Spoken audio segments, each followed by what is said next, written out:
করে নিয়ে এখানে কানের সাইড দিয়ে ঢুকিয়ে তিনি আজকে পুজো উদ্বোধন করেন। দেখুন, শুভেন্দু অধিকারী মূর্খ আমি অন্তত এরকমটা মনে করি না। আমি তো বলছি ও আসলে না হিন্দু না মুসলমান। শুভেন্দু অধিকারী কি করে এক লহমায় 100-150টা পাকিস্তানের পতাকা বিধানসভার সামনে জড়ো করে ফেললো? মমতা বন্দ্যোপাধ্যায় হিজাব পরে পুজো উদ্বোধনে যাচ্ছে, অন্তত বিরোধী দলনেতা শুভেন্দু অধিকারী বলছে। এটা কতখানি সৌজন্য যে পুজো উদ্বোধন করতে হিজাব পরে যাওয়া যায় না এটা আপনার কাছে জানতে চাইবো। অর্বাচীন বা মূর্খের কথার না কোনো উত্তর হয় না। আসলে যদি কেউ জেনে বুঝে অর্বাচীনের মতো কথা বলেন, দেখুন শুভেন্দু অধিকারী মূর্খ আমি অন্তত এরকমটা মনে করি না, কিন্তু উনি ইচ্ছাকৃতভাবে জেনে বুঝে এই কমিউনাল অ্যাঙ্গেলটা আনছেন।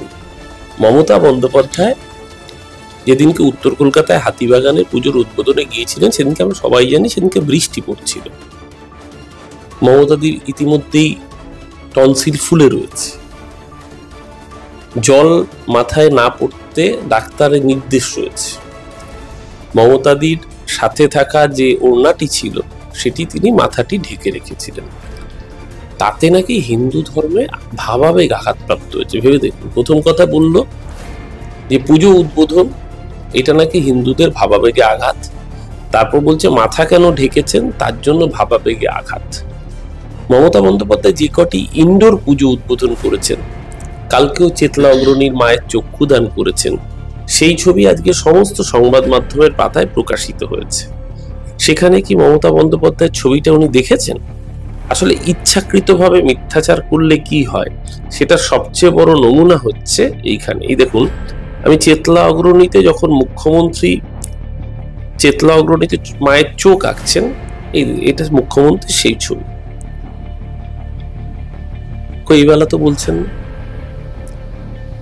আমরা জানি মহালয়ার দিন মায়ের চক্ষুদান হয়। আসলে শুভেন্দু অধিকারী কারণ নয়। শুভেন্দু অধিকারী না হিন্দুর, না মুসলমানের, না কোনো সম্প্রদায়ের। উনি শুধু নিজের। উনি এর আগে যখন ইফতারে যেতেন তখন শাহাবুদ্দিনের বাড়িতে গিয়ে 3 বাটি কিছু খেতেন। এটা শাহাবুদ্দিন বাবুই জানিয়েছেন। কি খেতেন, কেন খেতেন সেটা ওনার ব্যক্তিগত চয়েস। ভারতবর্ষের সংবিধান সেই অধিকার দিয়েছে, আমার যা ইচ্ছে করবে আমি সেটা খেতেই পারি, যদি না আমার শরীরের জন্য সেটা ক্ষতিকর হয়। তো উনি শাহাবুদ্দিন বাবু বাড়িতে গিয়ে রোজা রাখার পরে ওনারা নামাজ আদায় করতেন, তারপরে রোজা ভাঙতেন, তখন কি খেতেন, তার সাথে শুভেন্দু বাবু কি খেতেন, আমি সেই প্রশ্নে যাচ্ছি না। ধর্ম মানুষের নিজস্ব অধিকার, এই অধিকার আমাদের সংবিধান দিয়েছে। ভেবে দেখুন, আমাদের মা, কাকিমা, ঠাকুমারা ছোটবেলায় যখন পুজো করতেন, আমরা তো দেখেছি ছোটবেলায় স্নান করে এসে আমার মা বা ঠাকুমা তারা গা মুছে নতুন জামা পরে, শাড়ি পরে আর কি, এবং মাথায় ওই ভেজা গামছাটা, চুল তো তখন ওসব হেয়ার ড্রায়ার ফ্যায়ার ছিল না মহিলাদের, তখন ভালো করে গামছায় চুলটা মুছে, কিন্তু তাতেও চুল ভেজা থাকতো তখন। তার জন্য আমি নিজের মাকে দেখেছি, ঠাকুমাকে দেখেছি গামছা দিয়ে মাথাটা ওরকম ভাবে ঢেকে, খোপাটাকেও পর্যন্ত ঢেকে রাখতেন, পুরো মাথাটা ঢাকা থাকতো। তার মানে কি, দেখুন আমি সেই অর্থে দেখতে গেলে আমি কখনো এই পরিচয়টা দিই না, কারণ এই পরিচয়টা সমাজকে বিভাজিত করে। কিন্তু পদবী সূত্রে আমি হয়তো ব্রাহ্মণ পদবীর উপাধিধারী। আমাদের বাড়িতে ধর্মীয় রীতি পালন হয়, আমার মা ঠাকুমারা করে, আমার স্ত্রী সেও পুজোর দিনে নির্দিষ্টভাবে পুজো করেন। হয়তো সারা বছর নিত্য পুজো সেইভাবে সম্পাদিত না হলেও প্রতিটা পুজো নিষ্ঠা করে আমাদের বাড়িতেও পালিত হয়। তাহলে আমার মাকে, ঠাকুমাকে যখন আমরা দেখেছি স্নান করে উঠে নতুন শাড়ি পরে বা কাঁচা শাড়ি পরে পুজো করতেন, মাথায় তখন গামছা জড়ানো থাকতো যেটা দিয়ে মাথাটাকে ঢেকে রাখা হতো, তার মানে কি আমার মা ঠাকুমারা হিজাব পরে পুজো করতেন? শুভেন্দুর থেকে ধর্মাচরণের শিক্ষা নিতে হবে বাংলার মানুষকে। আমি তো বলছি ও আসলে না হিন্দু না মুসলমান। ও যখন ধর্মনিরপেক্ষ ভেক্স ধরতো তখন ও ঈদে যেত, ইফতার পার্টি করতো, নামাজ আদায় করার পাশে বসে থাকতো, তারপরে 3 বাটি খেত। কি খেত আমি জানি, সেটা শাহাবুদ্দিন বাবু জানেন। আবার এখন হিন্দুদের মসিয়া হয়েছে, তাই জন্য সব কথায় হিন্দু আর মুসলমান খুঁজে দেখে। এই শুভেন্দু অধিকারী ওর নিজের পলিটিক্যাল স্বার্থ স্যাটিসফাই করার জন্য যদি কোনোদিন মনে করে যে আইএসএফ এর মতো দলে যাওয়া প্রয়োজন, ও আইএসএফ বা এসইউসিআই দলও চলে যেতে পারে।